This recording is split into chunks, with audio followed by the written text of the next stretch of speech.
का विषय है, यद्यपि आश्चर्य का विषय नहीं है कि कांग्रेस के नेता राहुल गांधी जी अथवा प्रियंका गांधी जी का अभी तक एक भी बधाई का संदेश भारतीय क्रिकेट टीम के लिए नहीं आया है।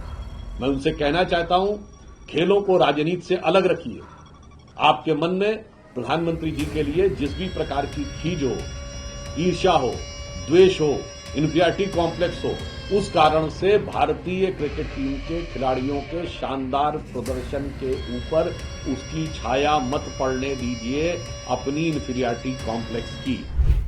दुबई में एशिया कप के फाइनल में पाकिस्तान को हराकर शानदार विजय प्राप्त की। ये एशिया कप में भारत की 9वीं विजय है। इस एशिया कप टूर्नामेंट में भारत ने लगातार 3 बार पाकिस्तान को हराकर जीत की हैट्रिक बनाई।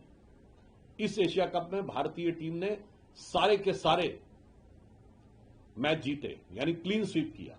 इसके लिए निश्चित रूप से भारतीय क्रिकेट टीम और उसके कप्तान सूर्य कुमार यादव और उनके सारे साथी बधाई के पात्र हैं। प्रधानमंत्री श्री नरेंद्र मोदी जी ने बहुत स्पष्ट रूप से कहा कि ऑपरेशन सिंदूर हो या खेल का मैदान, निष्कर्ष एक ही है, भारत की शानदार जीत। परंतु बहुत दुख का विषय है, यद्यपि आश्चर्य का विषय नहीं है कि कांग्रेस के नेता राहुल गांधी जी अथवा प्रियंका गांधी जी का अभी तक एक भी बधाई का संदेश भारतीय क्रिकेट टीम के लिए नहीं आया है। मैं उनसे कहना चाहता हूं, खेलों को राजनीति से अलग रखिए। आपके मन में प्रधानमंत्री जी के लिए जिस भी प्रकार की खीज हो, ईर्ष्या हो, द्वेष हो, इंफीरियरिटी कॉम्प्लेक्स हो, उस कारण से भारतीय क्रिकेट टीम के खिलाड़ियों के शानदार प्रदर्शन के ऊपर उसकी छाया मत पड़ने दीजिए अपनी इंफीरियरिटी कॉम्प्लेक्स की।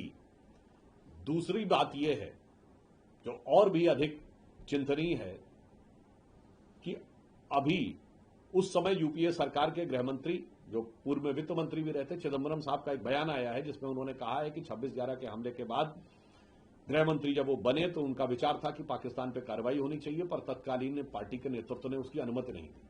अब इससे बहुत साफ हो जाता है कि पाकिस्तान के साथ डील करने के लिए उनके मन का भाव क्या था।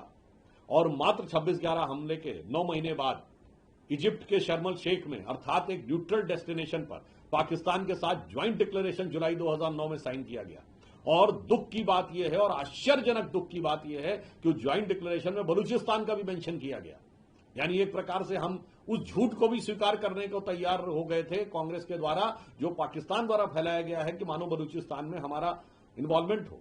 इससे बहुत साफ है कि जंग का मैदान हो या कूटनीति का मैदान या खेल का मैदान, हमेशा पाकिस्तान का मार्ग प्रशस्त करने के लिए कांग्रेस और इंडी गठबंधन के लोग तैयार रहते हैं। और यहां पर भी ये वही लोग षड्यंत्र कर रहे थे कि मेजबान देश यूनाइटेड अरब अमीरात, जिससे भारत के बहुत मधुर संबंध हैं और हमारे साथ उनका बहुत व्यावसायिक रिलेशन है, वहां पर खेल में यदि भारत न जाए और उस कारण से खटास उत्पन्न हो, उसके लिए जो लोग प्रयत्नशील थे, वो भारतीय टीम की इस विक्ट्री पर एक शब्द बोलने के लिए उनके मुंह से नहीं निकल रहा है। इससे यह बात स्पष्ट हो जाती है कि कांग्रेस पार्टी पाकिस्तान के पक्ष के हर प्रोपोगंडा में पाकिस्तान का साथ देने को तैयार है। वो इंटरनेशनल डिप्लोमेसी का विषय हो, वो तथाकथित भारत विरोधी प्रोपोगंडा का विषय हो, और अथवा खेल का मैदान हो। ऑपरेशन सिंदूर के समय जितनी सुर्खियां कांग्रेस और इंडी गठबंधन के लोगों ने पाकिस्तानी मीडिया में बटोरी थी, और जिन्होंने कितना मुंह खोल खोल कर क्या क्या नहीं बोला था, जो भारत और भारतीय सेना का मनोबल कम करने वाला हो, वो जो भारतीय सेना का मनोबल कम करने में जमीन आसमान एक करे दे रहे थे, वो आज भारतीय खिलाड़ियों का मनोबल बढ़ाने के लिए एक शब्द नहीं बोल रहे हैं।